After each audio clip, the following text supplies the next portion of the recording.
Hello, everyone, and welcome to the Data Colada seminar series.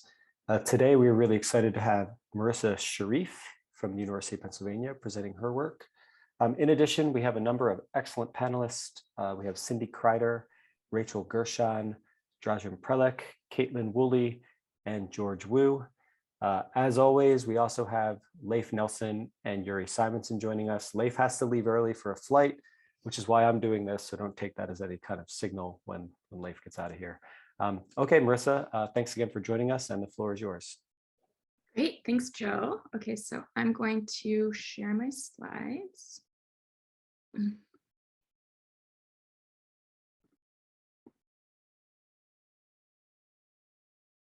Okay, does everything look good? Looks great. Okay, great. Okay, hi everyone. Thank you all for attending this talk, and thank you for the Data Colada team for inviting me.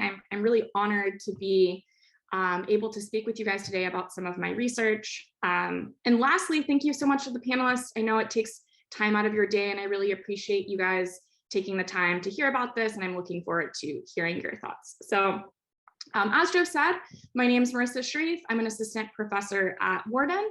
And today I'm going to be talking to you guys about some research where we look at how we can leverage goal setting and rewards to increase persistence. And this is in collaboration with Caitlin Woolley, who's at Cornell and also one of the panelists here today. Okay. So as we know, consumers frequently struggle to reach their long-term goals, right? They want to become more fit, or they want to lose weight, or they want to learn a new language, and just can't quite get there.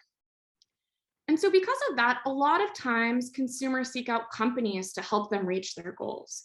So for example, think about how CrossFit can help consumers get more fit, Weight Watchers can help consumers lose weight, and Duolingo can help consumers learn a new language. And so these companies have a pretty difficult task in that they have to often motivate consumers to complete somewhat unenjoyable tasks. It can be pretty tiring and exhausting to go to the gym, and it can be often tedious and boring to study vocabulary cards. And so one way that these companies can motivate consumers and kind of jumpstart these habits is by offering them some type of small reward or incentive. So maybe some loyalty points of some kind, or maybe a small savings on their program. And so prior research has shown that this can be effective. People are more likely to go to the gym, and they're more likely to stop smoking when they're rewarded. So that's great, rewards are effective. And now the question is, how should we go about rewarding them such that they persist more? So let's say that you are a company like CrossFit and you want to encourage people to work out more. How should you go about rewarding them? And so prior research has found that people prefer immediate rewards to delayed rewards, right? I would rather have $5 today than $10 in a few weeks from today. And so if that's the case, maybe what CrossFit should do is offer their consumers a small immediate reward for every positive goal relevant action they complete, right? So for example, maybe every time they go to the gym, they get some type of loyalty point, some type of reward, maybe $1 savings on the program. And that happens over and over and over, starting from the first time they go to the gym. However, while people might prefer immediate to delayed rewards, is it possible that what's most motivating differs? And so in this research, I'm going to be exploring if there's any benefits in terms of motivation of delaying when consumers start receiving their rewards. So for example, rather than receiving that reward right away from that first day you go to the gym, what if those first 3 days you went to the gym, you weren't rewarded, and then you start receiving rewards that 4th day? Would this group that has that small delay on that onset of rewards be more or less motivated than the previous group that got it from day one? And so I know it's easy to lose people, so here's the takeaway. What we find is this short delay in the onset of rewards is more motivating than when there's no delay. So that second example where people had to wait 3 days before getting rewarded, they're going to be more motivated than the first group. And so we're going to term these reward structures that have this small delay on the onset of rewards work to unlock rewards. So in these reward structures, people have to complete few of these beneficial tasks before they start receiving rewards. So people have to originally put some work into unlock or start receiving them, hence the name. Marissa, can I just jump in with first question? Go for it. Does unlocking preserve the same amount of total reward, or does unlocking actually reduce the total amount of reward they get? Good question. We're going to do both. So I'm going to start with a study where the total amount is held constant. So in that case, after the delay, you make a little bit more per task. And then after that, we're going to have a conservative version in which you make the same amount after the delay, so per task. And so as a result, the total amount you can earn is lower. Thanks. So I'll do both. Yeah. Okay. So we're going to compare that to standard continuous rewards. So when there's no delay, and we're going to call these work to receive rewards. So in this case, people work to receive them, right, rather than unlock them. They're already unlocked in a sense. And so again, the idea is that work to unlock is going to be more motivating than work to receive.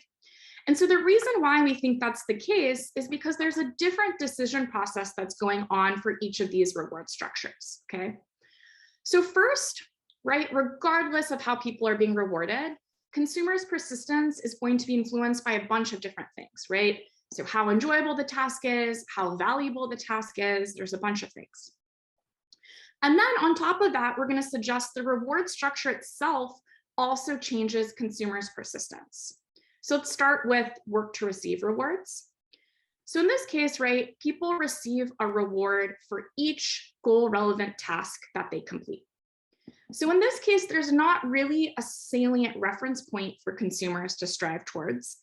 So what we're going to suggest is going to happen is they're going to strive to earn what they deem to be a sufficient amount of rewards. So they're going to kind of have this non-specific goal to accumulate as much as they can. And so often with these goals, consumers monitor their progress, and once they feel like they've accomplished enough, they earned enough, they often stop and take a break or switch to a different task because they feel the sense of accomplishment. And so we think a similar thing will happen here with work to receive rewards. People will keep persisting until they feel like they've earned a sufficient amount of rewards, feel accomplished, and then at that point, stop or take a break. And we're going to compare that again to work to unlock rewards. And so with work to unlock rewards, the decision process is going to be different. There's going to be two phases.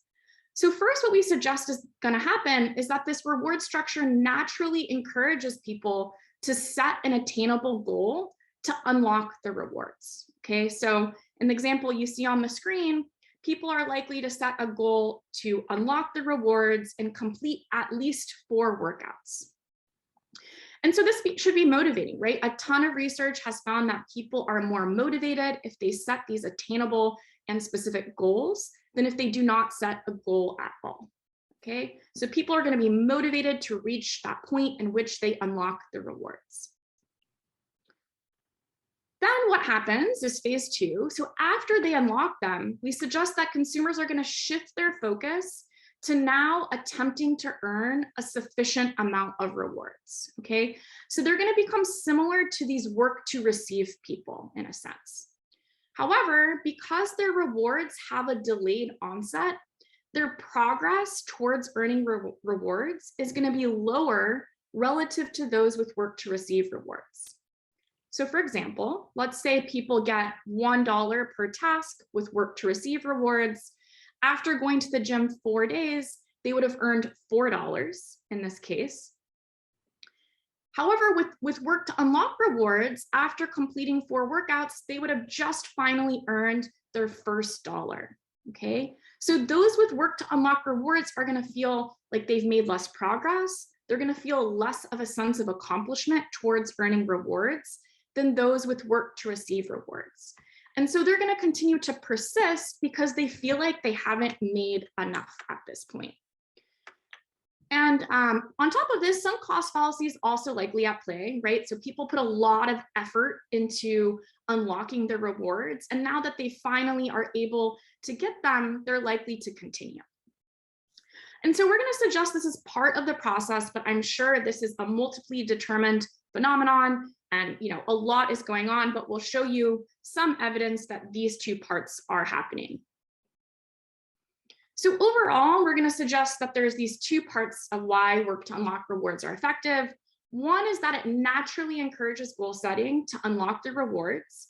And then on top of that, another important part is that once they get there, they continue to persist. And that's because they feel this low sense of progress, this low sense of accomplishment in earning rewards, and they feel like they need to get more.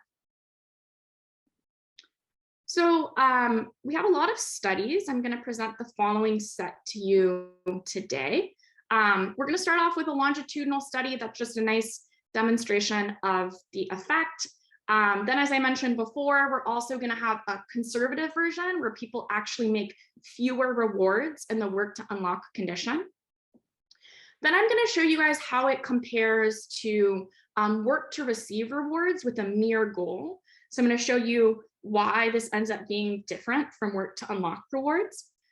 And then I'm going to show you how it compares to another type of reward structure that also encourages goal setting. And then lastly, I'll end with a boundary condition of the effect.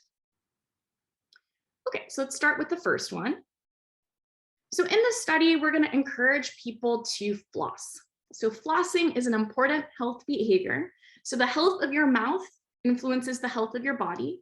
And one way you can make your mouth healthy is by flossing. Okay, so we had 646 participants. Everyone was incentivized to floss their teeth for 12 days. And we just had two conditions, work to receive versus work to unlock. So in the work to receive condition, they received a 24-cent bonus for every day that they flossed their teeth. And if they flossed their teeth all 12 days, they would receive a $2.88 bonus total.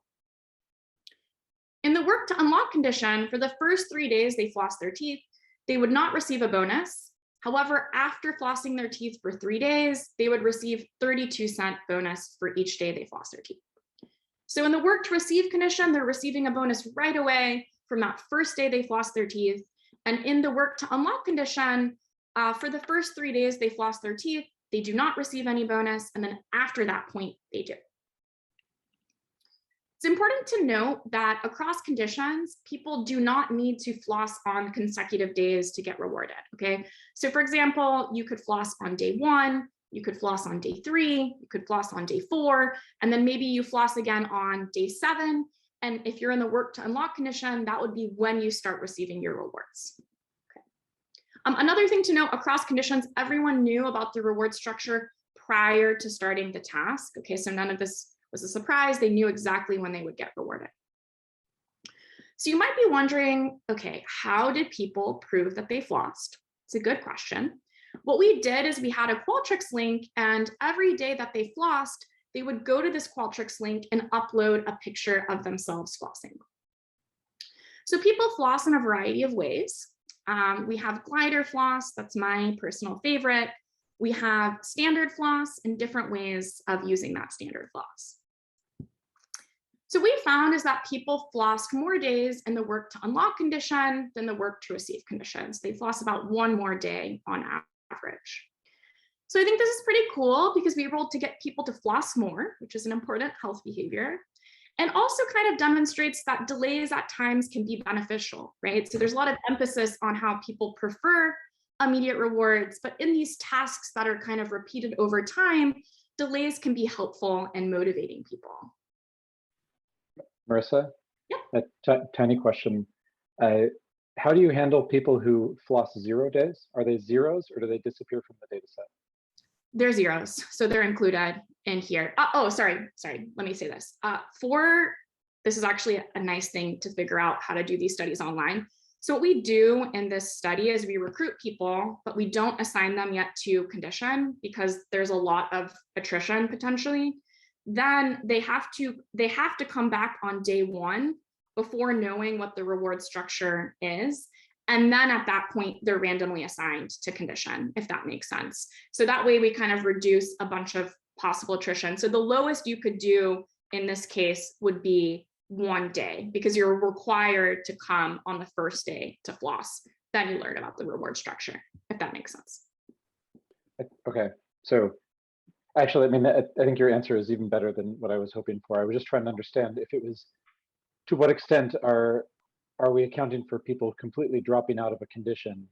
Yeah. And so and you say the way you've set it up is those people look like they're just bad philosophers as opposed to disappearing from the denominator.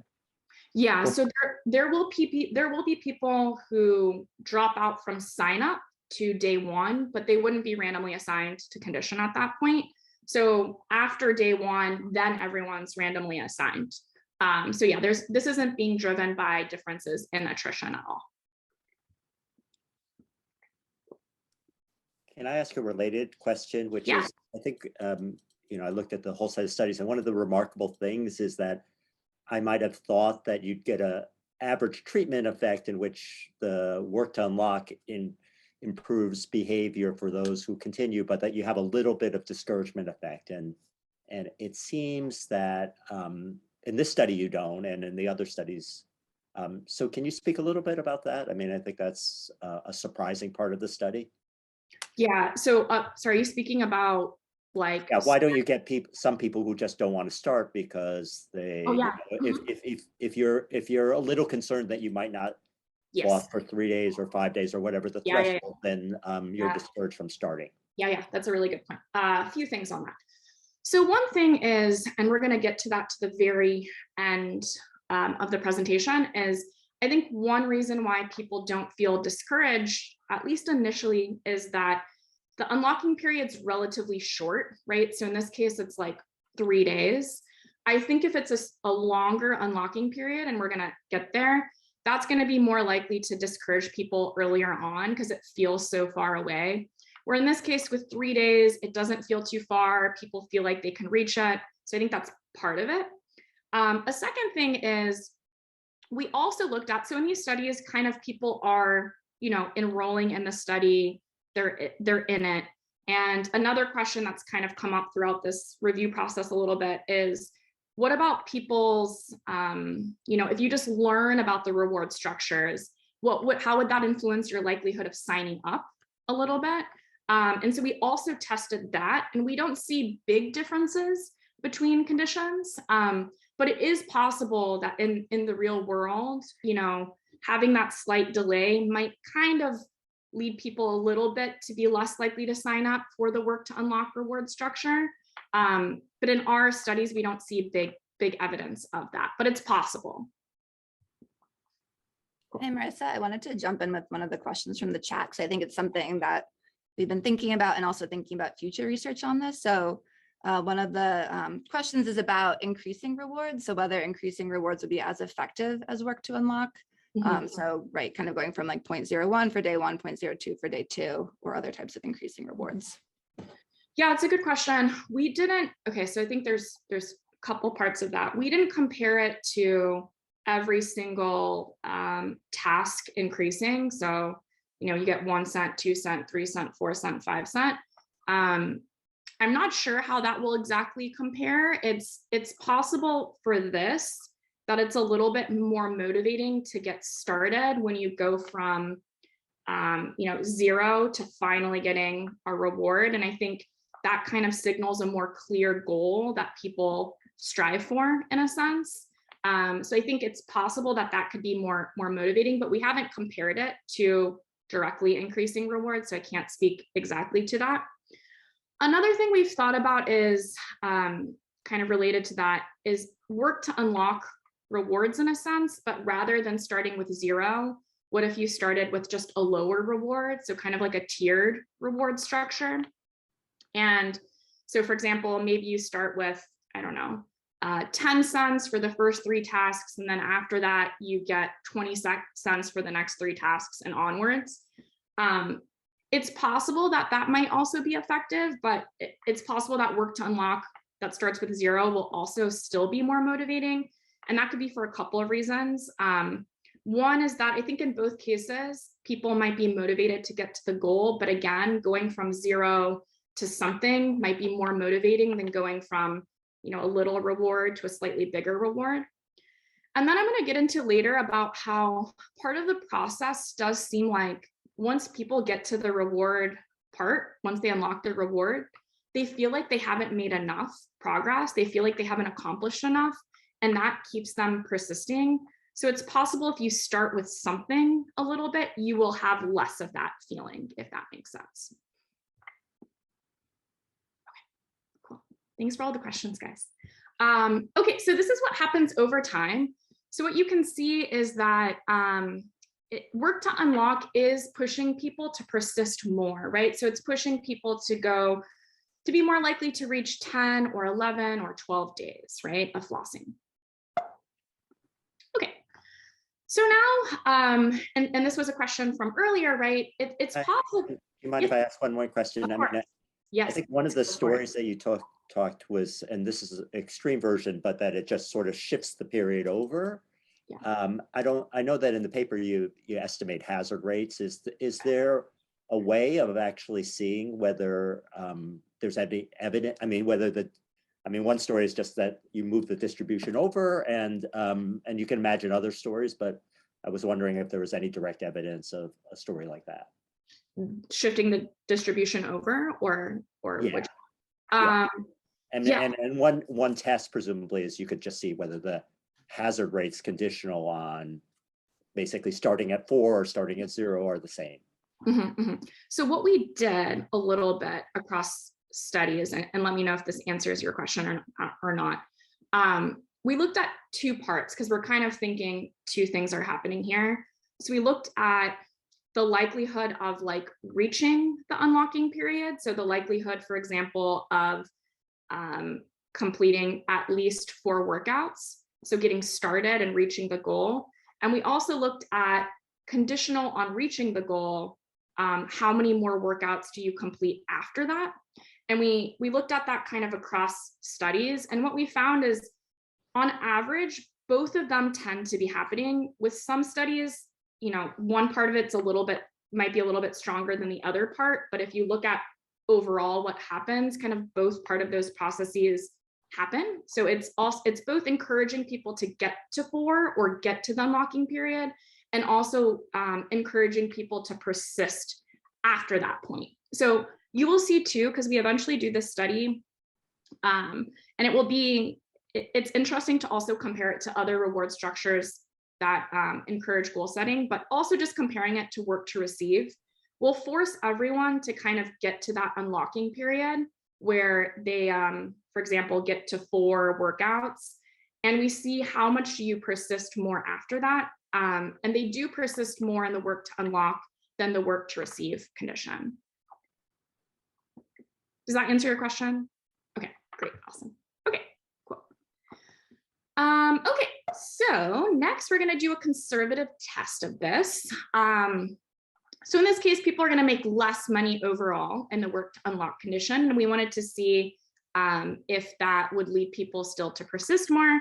So in this case, people completed a series of short workouts. So these are really easy workouts. You can do them at your desk. They take 30 seconds to do them. Think about like arm circles and that type of workout. So very easy. You don't need to be super fit to do these. And what we did is we did two conditions. One is work to receive. So you receive 5 points per workout, and each 5 points is worth 2 cents, versus work to unlock. In this case, there's no points for the first 4 workouts, and then after that point, you receive 5 points per workout. So notice what we do here is that after that delay, after that unlocking period, people receive the same amount per workout as they do in the work to receive condition. So what that means is that overall, people can earn less money, about 33% less in the work to unlock condition. And so we measured the number of workouts that people completed. You could stop at any point. And so what we find is that people complete more workouts in the work to unlock than the work to receive. So next, quickly, I just want to mention that we replicate this also with non-monetary rewards. So think about how companies frequently reward people for completing actions with things like badges or achievement stickers. And we kind of wanted to parallel that in this study, okay? So in this study, people had the opportunity to define 40 vocabulary words.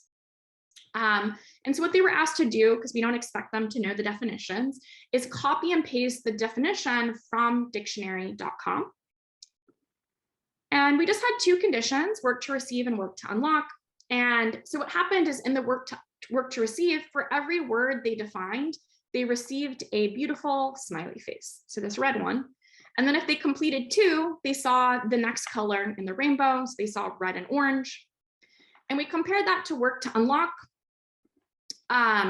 where for the first 15, they didn't receive any smiley faces. And then after that point, they would start to receive them. So on their 16th word, they would get that first red one, and then they would get red and orange after 17 words. So at the very end, on the left, you could see this beautiful array of smiley faces showing the colors of the rainbow. And you can see that work to receive, if they do all of them, receive more smiley faces than work to unlock. Okay, and so what we find is still overall, people complete more, define more words in the work to unlock condition than the work to receive. Okay, so the next study, we wanted to see if we could generalize this effect to a kind of product evaluation context. So we wanted to simulate in some sense what happens when people are shopping, but kind of a more tedious shopping task. And I'll go through what we mean by that. The other thing we wanted to do is examine if the timing of when consumers learn about the work to unlock reward structure matters or not, okay? So again, in all the past studies, people knew about the reward structure prior to starting the task, but it's possible that people might think that maybe it could be better to surprise consumers with rewards, kind of hoping this unexpected reward would be motivating. So for example, they could not inform consumers upfront about the reward structure, but then once they've unlocked them, kind of inform them, hey, since you've completed X tasks, you now will start receiving rewards. And so we expected surprising them would be less motivating because of a couple of reasons. One is that they would be unable to set a goal if they didn't know about when they would start receiving rewards originally. And the second thing is it's likely that people will just feel less motivated overall if they don't think they're being rewarded. So we had 896 participants. Everyone went through this virtual shopping trip.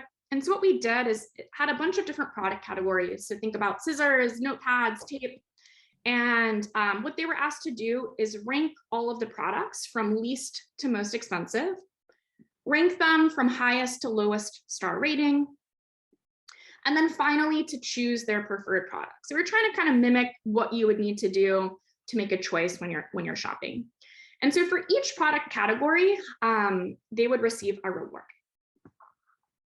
So in work to receive, they received 10 points worth a 2-cent bonus for each product that they shopped for. In the work to unlock condition, they received no points for the first 3 products they shopped for. And then after that point, they received 10 points per product that they shopped for. And then lastly, we have the surprise condition. So in this case, it has the same reward structure as work to unlock, but they weren't informed ahead of time. They were only informed if and when they unlocked the rewards. So that would be if and when they shop for 3 products, they're told, hey, since you've shopped for 3 products, you'll now receive 10 points for each product that you shop for. Hi, Marissa, I have a quick question. Was there a reason that you used a points to cents conversion rather than just offering 2 cents? No, we've done a lot of, and I'll show you later, we did both. We just wanted to kind of make sure it held for also points compared to cents. Part of that was just thinking from like marketing standpoint that it's common to give people points. So we just wanted to make sure that that worked too. But yeah, we did a lot with cents, and generally it's not a ton per task, but it seems to be equally fine with points and cents. Yeah, good question. Okay, so they could stop shopping for products at any point, and that was our main DV here. Okay, and so what we find is that work to unlock, again, is more motivating than work to receive. And then we also compared it to work to unlock surprise. Okay, so we find that it is important for people to know about the reward structure ahead of time in the work to unlock condition, they are more motivated. And again, we suggest maybe part of the reasons for this is that you're more likely to set a goal or be able to set a goal if you know when you will start receiving rewards. Another kind of thing that kind of gets at this a little bit is it's possible that for the work to unlock reward structure, originally you're working or doing a task and not getting rewarded. And so maybe one of the reasons why it's motivating is kind of people build intrinsic motivation initially, and that's the reason why they persist more. So the work to unlock surprise condition also has that sense, right? They're working originally with no reward. And so if that was part of the process, we might expect the surprise condition to do a little bit better, but it doesn't. Another thing we did here is measure just enjoyment overall. So maybe, again, people are building intrinsic motivation in the work to unlock condition, but we don't find that to be the case. There's no differences between conditions. Okay, so now we're going to get a little bit more into the process, a little bit. So again, what we're suggesting is that work to unlock rewards are motivating because of two reasons. One is they encourage consumers to strive towards an earlier goal to unlock the rewards. And second, an important part is they persist after getting there. And that's due to this lower sense of progress or achievement in earning rewards. So both of these components are necessary. And so what that suggests is that encouraging consumers to just reach a mere goal, so a goal with nothing attached to it, right? Just a reference point, a suggestion, like, hey, you should try to work out 4 times. Encouraging consumers to set a mere goal with work to receive rewards won't lead to the same effect. And so let's walk through why. So let's say that people receive $1 per task with work to receive rewards.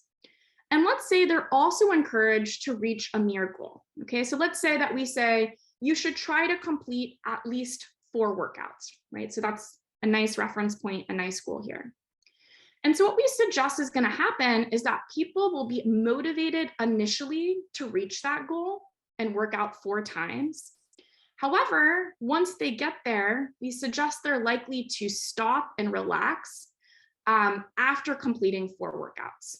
Okay. So prior research has found that people often, when they reach their goals, they're likely to relax or take a break because they feel this sense of accomplishment.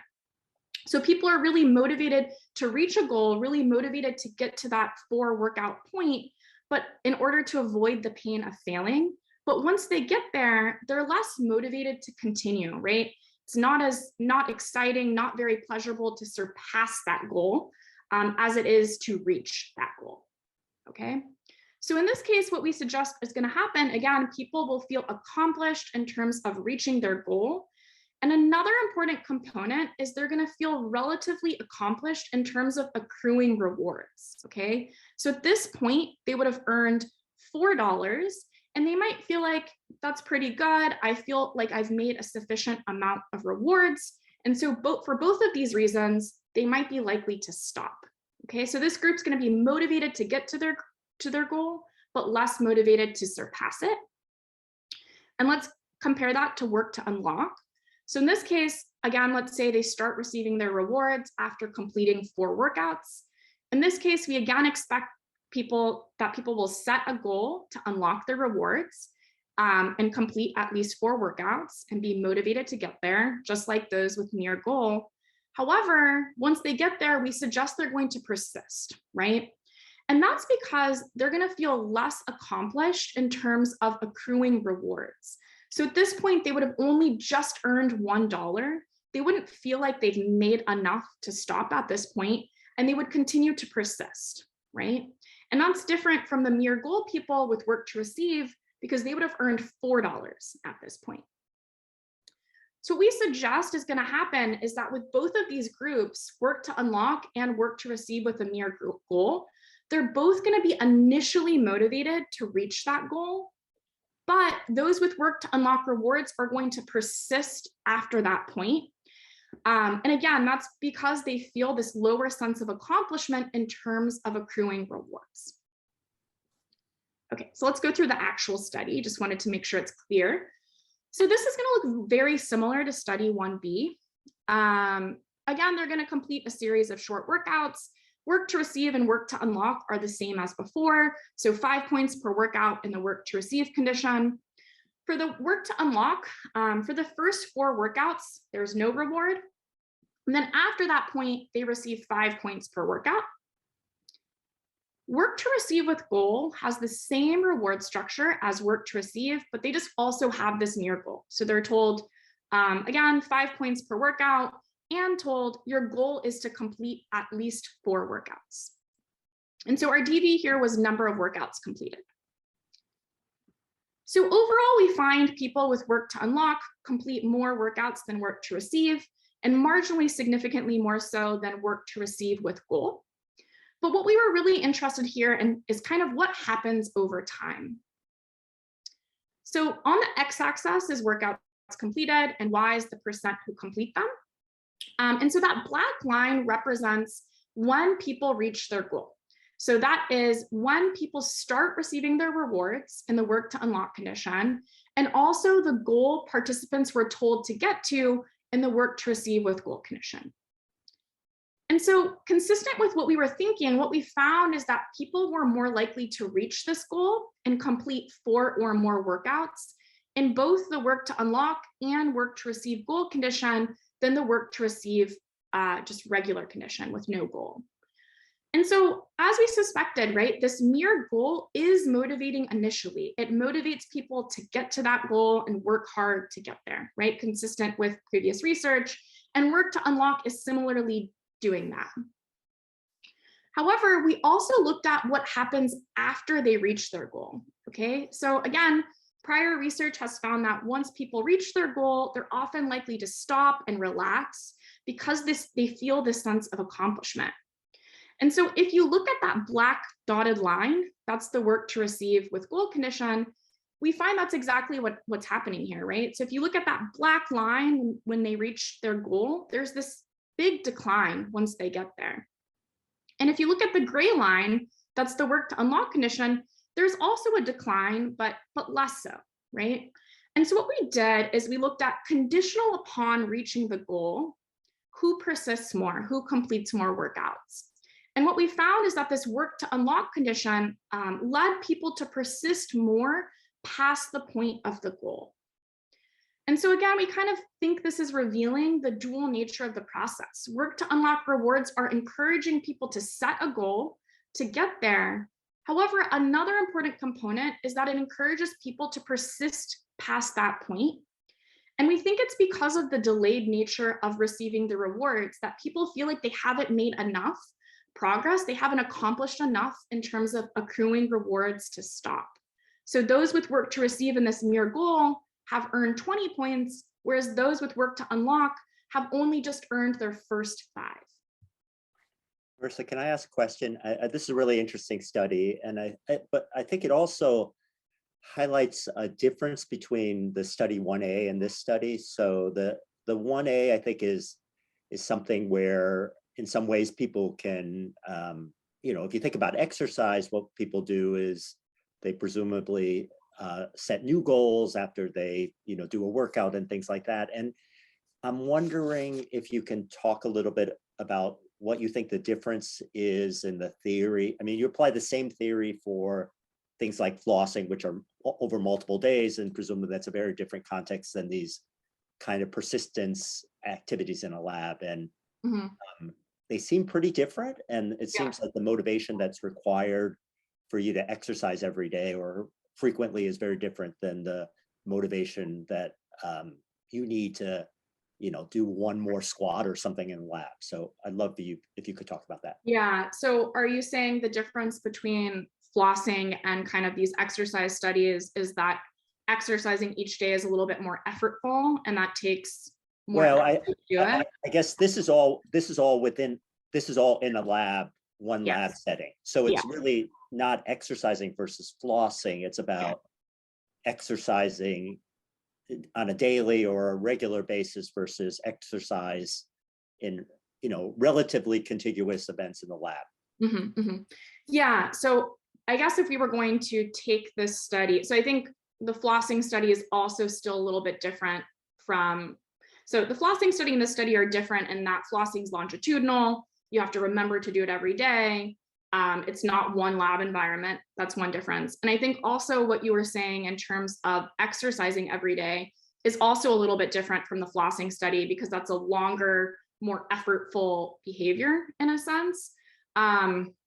So we haven't tested it. My guess is, and this is something that we've thought about a little bit, is something that I think will make it more or less effective is the length of the unlocking period and the started task. So for example, if the task is something that's really hard originally, something people don't want to do a lot, which I could imagine being going to the gym in the real world, in that case, it might be better to err on the side of having a shorter unlocking period. And that's because you want people to feel motivated to get there, to attain that goal. And I think, we were talking about two processes going on here. One is to get them to reach the goal, and one is to persist after that point.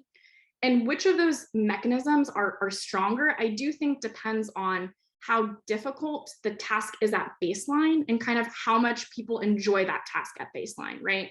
So for a workout, exercising in the real world, or maybe you go to the gym for an hour, and let's say you don't like that. I mean, it's also going to depend obviously on your individual liking of the gym and all of that. I think what would be probably the stronger mechanism maybe in that component is just getting people to set a goal. So having a shorter unlocking period that motivates people to get there, that's going to push them to start. And I think that will help more. I think in other tasks where it's easier at baseline or more enjoyable, like people just naturally like them, I think there's going to be a longer unlocking period could be more helpful too, because it's pushing them to go further than what they would do at baseline. And it's possible the mechanism that's pushing them to persist after reaching the goal would be more helpful in that part, right? So I guess overall, I think which mechanism is stronger might depend on the task itself. And I think another thing to just consider is the length of that unlocking period in terms of how effective it will be. But we haven't tried it, with these longer, harder tasks in the real world. The only thing that we did is the flossing study, which gets at it a little bit, but flossing, takes a few seconds, a minute. It's not a 45, 60-minute process. Marissa, just again, a quick question, and apologies if you have studies that address this. Yeah. Are people aware of this effect? Would people choose this if they wanted to? Yeah, that's a good question. So I don't know. Let's see if we haven't done a within subjects thing where we ask them which of these reward structures do you think would be more motivating? Right. I think, okay, so I think. What's your bet? What's your guess? I think I could see different people thinking different things. So I'm not sure if we would find a difference on average, right? Like I could see some people thinking, oh, it's kind of like a pre-commitment device and that'll motivate me. And so because of that, I would choose that. But I could also see people thinking, oh, maybe if I'm not rewarded initially, it'll be hard for me to start. So maybe I err on the side of maybe people thinking it would be more motivating, but not sure if it would be enough to find a big difference between conditions. But we haven't looked at it. That's a good question. It'd be interesting to see, because I think in a lot of cases, it'd be really transparent to people that they could make more in the work to receive the rewards condition. And so they might be very likely to choose that one because that will be really salient. Yeah, definitely. And I think part of the interest, I think there's a difference in asking people also like, which of these would you prefer versus like, which of these would be more motivating for you, right? And I think it depends on the task a lot, right? So like, if it's something where it's a tedious task and they had to choose which one they would prefer, I think, they would definitely lean towards work to receive. But if they're trying to reach a goal and, they think it's going to push them to motivate them more, then I can see them leaning towards work to unlock. But yeah, it's a really good question. The only thing we've gotten close to that is just, as I said, done a between subjects version of just asking them, how likely would you be to sign up? But we haven't done anything where we've looked at differences in preferences for it. So those are really good questions. Okay. Marissa, what have you done for the between subjects? Or you said that it was fairly close. For the between subjects in terms of likelihood of wanting to sign up. Yeah.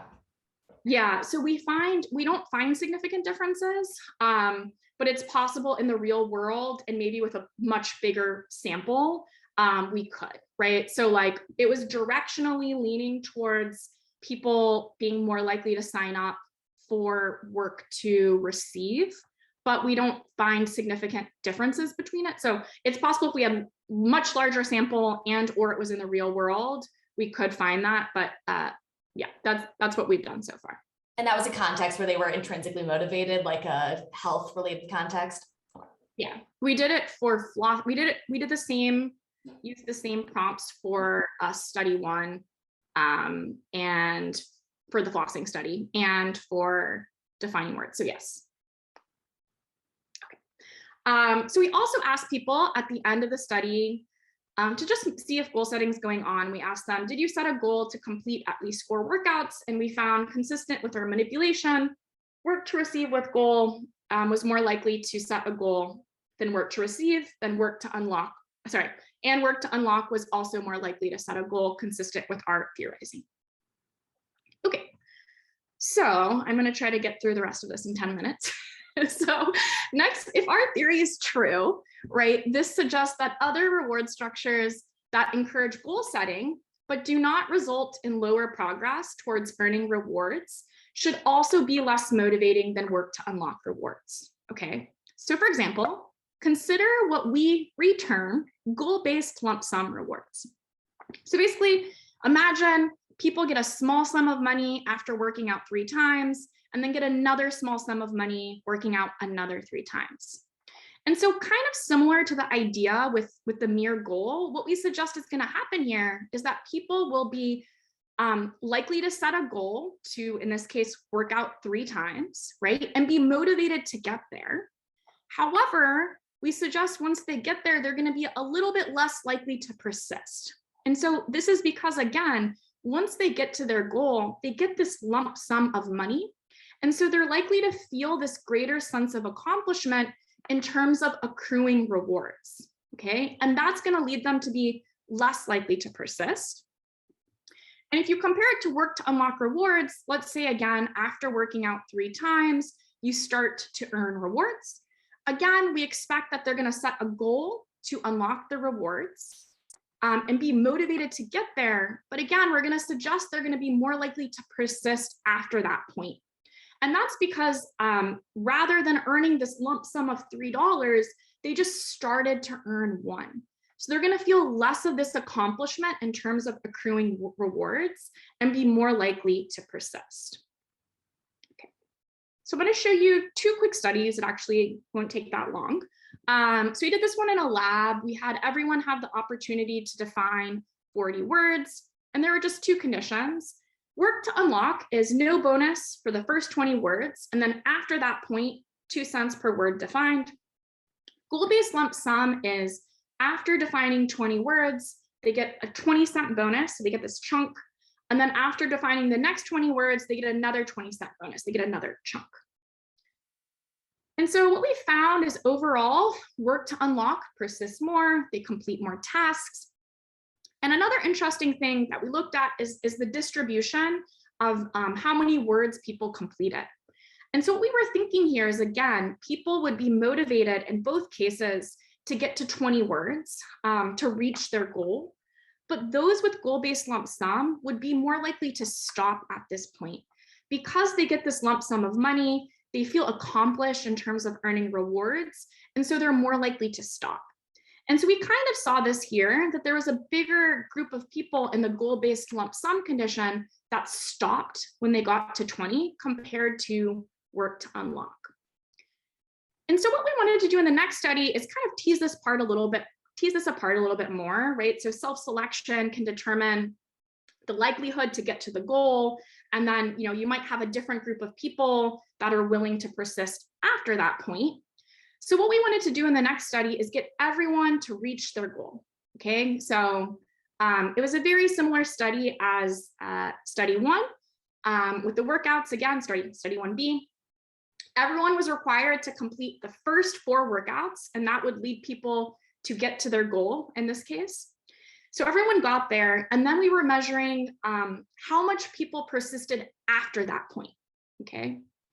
And so we had 3 conditions: work to receive, 5 points per workout; work to unlock, no points for the first 4 workouts, and then afterwards, 5 points per workout. And then we have this new condition, right? Goal-based lump sum, which is each 4 workouts they complete, they receive 20 points. Okay, so again, for work to unlock and goal-based lump sum, we're thinking their goal here is to get to 4 workouts, at least the first goal. So we're requiring everyone to get there, and we're measuring their persistence after that point. And so what we found is that people persisted more in the work to unlock condition than the work to receive, and the goal-based lump sum condition. And again, another interesting thing here is we looked at the distribution of workouts completed, and you can see at 4, 8, and 12, that's when people got this lump sum of money in the goal-based lump sum condition, right? They got 20 points at each of those points. And so what we find is that if you look at the white bars, that's the goal-based lump sum condition, they're more likely to stop at that point, okay? So with this goal structure, people are motivated to get there, motivated to get to the goal, but then when they get this lump sum of money, they feel accomplished in terms of accruing rewards. And so they're more likely to stop, okay? And so compare that to the gray bars, which is work to unlock, and you can see that they're more likely to persist, right? They're not stopping at each of these points like the goal-based lump sum condition is. And so just to get at this a little bit more, right, it's not perfect, but what we did is had people complete that survey that I was just talking about, the same one, had them complete the first 4 workouts, again, randomly assign them to the same condition, and then we just asked them one question, which is, thinking about the bonus you've earned and the bonus you can earn, how accomplished do you feel? And we found that people felt less accomplished in the work to unlock condition than the other conditions.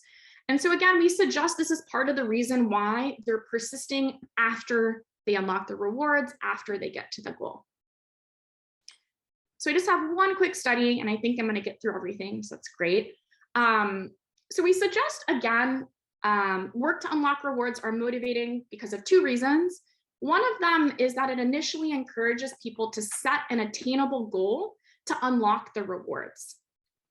Okay, so for example, they might set an attainable goal, in this case, to work out 4 times, and that's going to motivate them. However, if that unlocking period is too long, right? So let's say people have to complete 15 workouts before unlocking their rewards, we think it's going to be likely to be less effective. And that's because if that goal feels too far away, people are less likely to adopt it, less likely to start. And if they do start, they might feel demotivated if the reward feels too far away, okay? And I kind of alluded to this earlier. So we suggest the length of the unlocking period can attenuate the effect. So we did that in this study. Everyone had to type 100 word sets. We have work to receive that gets 0.75 cents per word set. Work to unlock, this is our standard kind of unlocking period, that for the first 25 word sets, there's no bonus. And then after that point, they get 1 set per word set. This is our newer condition. This is longer unlocking period. So in this case, they have to complete 75 word sets before they start receiving rewards. Okay, so this is like 75% of the task they have to do before they start receiving rewards versus our standard one, which is about 25% of the task. And then lastly, we have this lump sum condition, which you can kind of think of it as the most difficult goal, right? So they have to complete all of the task. They have to complete all 100 word sets before they receive their reward. And so what we find is that this shorter unlocking period, you know, the standard one we've been kind of using throughout this package, that's more motivating than all of the other conditions. So having this longer unlocking period makes it a little bit less effective with work to unlock rewards. Okay, so overall, what we find here is that work to unlock rewards leads to greater persistence than work to receive rewards, even when they get fewer rewards. And we suggest it's effective because it leverages goal setting, okay? And that's because of two reasons. One is that it naturally encourages consumers to set this goal. And then another important component is that it encourages them to persist past that point, right? And that's because of this delayed reward distribution that leads people to feel less accomplished towards earning rewards. So that's it. Thank you guys. I don't know if there's any more questions or anything like that. I'm happy to answer them. If anything else comes up after the talk for the audience members, this is my email. Feel free to email me at any point.